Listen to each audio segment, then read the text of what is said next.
Do these 5 things to boost up your resume.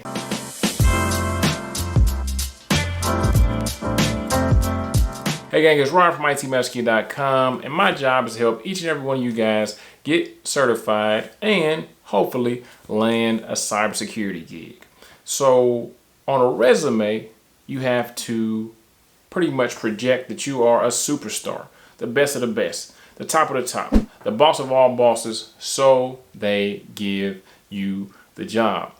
Sucky thing is this: a lot of times you have to apply to a lot of jobs.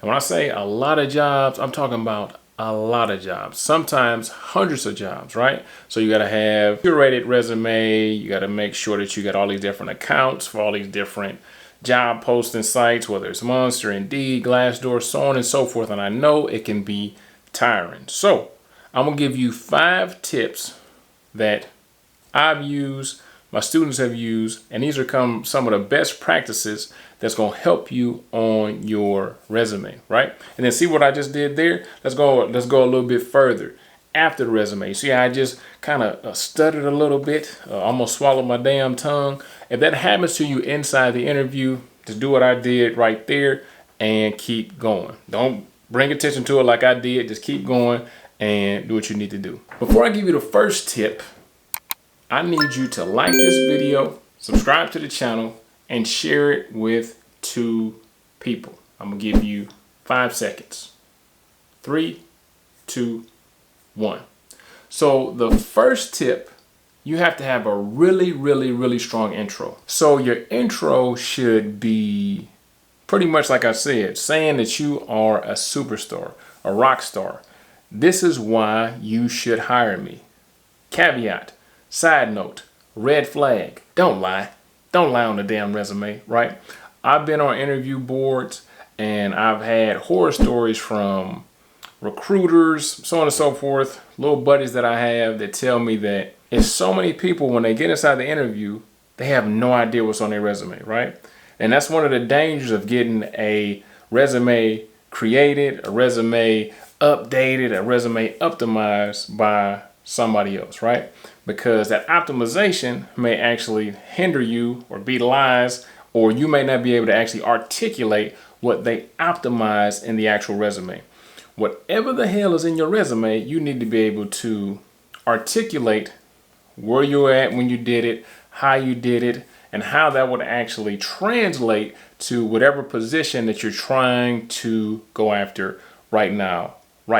One of the places that you can go to get this optimization, no endorsement, none of that stuff, he's just one of my buddies, is a guy by the name of Henry or HD over at Textual Chatter. Make sure that you subscribe to his channel, and if he's still doing resume stuff, you can reach out to him and he will assist you. So back to that intro.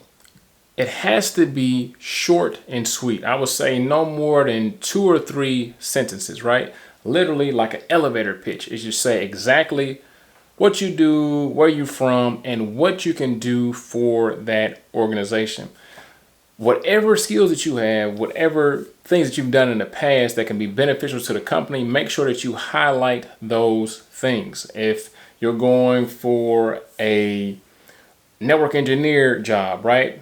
Your introduction shouldn't be talking about when you were stacking boxes at Amazon. The second thing that you want to do is watch the keywords, the action words, and the verbiage inside your resume. You want to use words that kind of invoke a certain reaction, right? Not just something that's just somebody gonna read like, oh, she did this or he did that. You can use words as developed, created, innovative.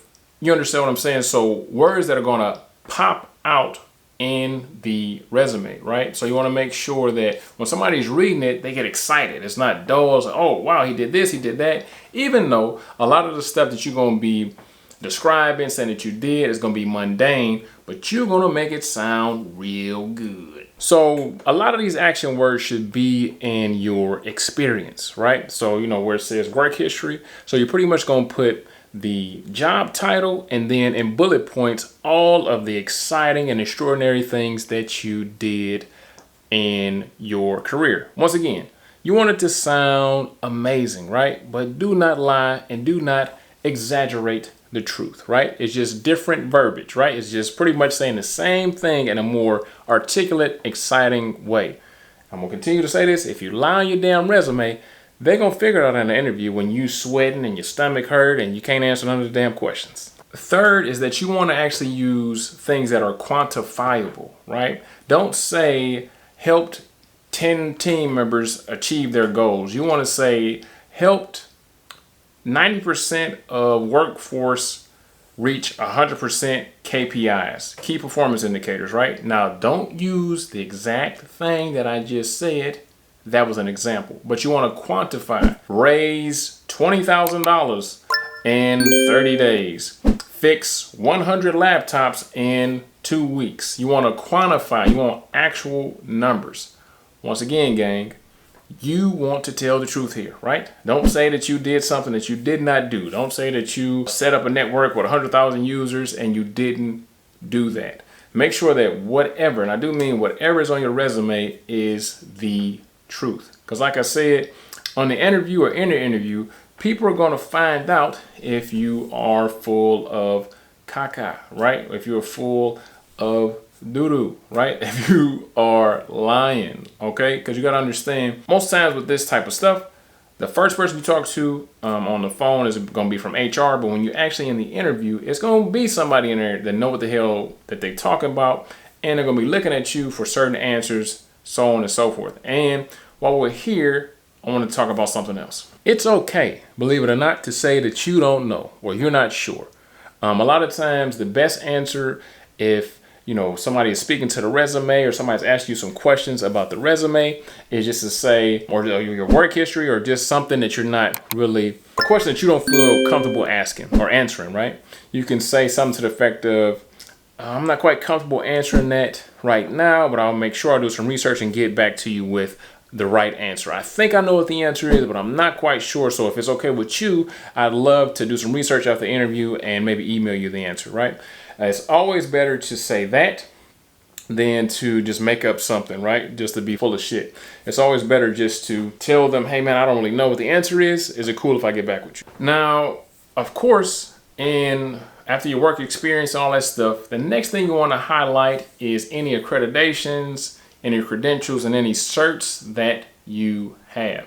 So since we are a tech channel, since we're in the cybersecurity space, you want to make sure that you highlight if you have a information technology degree or a computer science degree, or if you have cybersecurity certifications or any certifications at all. Do you have A+? Do you have Security Plus? Do you have CEH? Do you have some Amazon certificates? Do you have some Google certificates? What certs and which credentials that say that you know how to do some of this stuff? What do you actually have, right? You want to make sure that that is highlighted, right? One of the things that I tell my guys and my girls to do is kind of before the introduction or somewhere in the introduction, maybe above the introduction, have bullet points.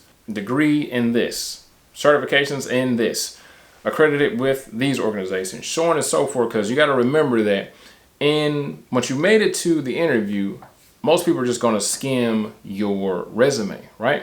Trust me, most people, they don't really give a damn. They just skimming through your resume. They're not trying to do a deep dive, right? Supposedly, you know how to do this stuff on here, so we're going to ask you some questions about this stuff, see how you answer it, and then go from there, right? So just make sure that it's easy to read. Now, the industry standard from when I was working in the trenches and now even still is 1 page resume, 2 pages max, right?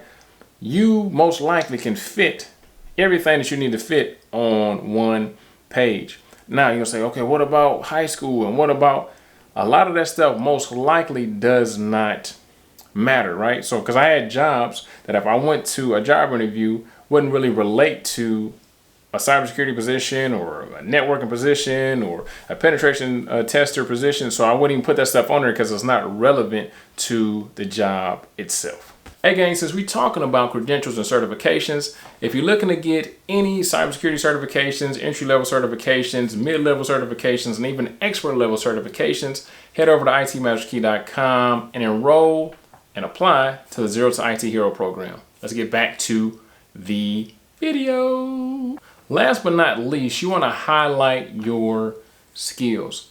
I noticed that a lot of people, when they first try and get into tech, they say, man, I got zero experience. I ain't got no experience. You have experience. I'm willing to bet that you have fixed a printer. I'm willing to bet that you fixed your phone when it was freezing up and acting crazy. I'm willing to bet that you fixed your grandma or your auntie's Wi-Fi to make sure that it was working correctly. It is impossible in 2023 for you to have zero tech experience. How the hell do you have zero tech experience? You work with technology every day.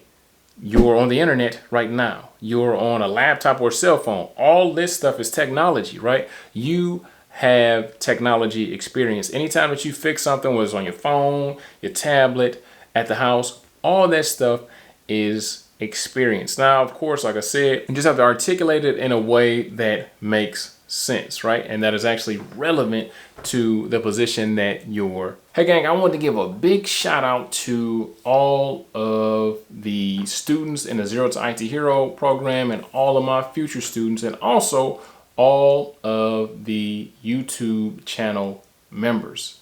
So as promised, I've been pumping out a lot of videos just for you guys, and even this stuff, right? So this stuff, the regular people can see it for a little while, and then we do members only because I want to keep the promise that I made to you guys. So other than that, I'll see you in class.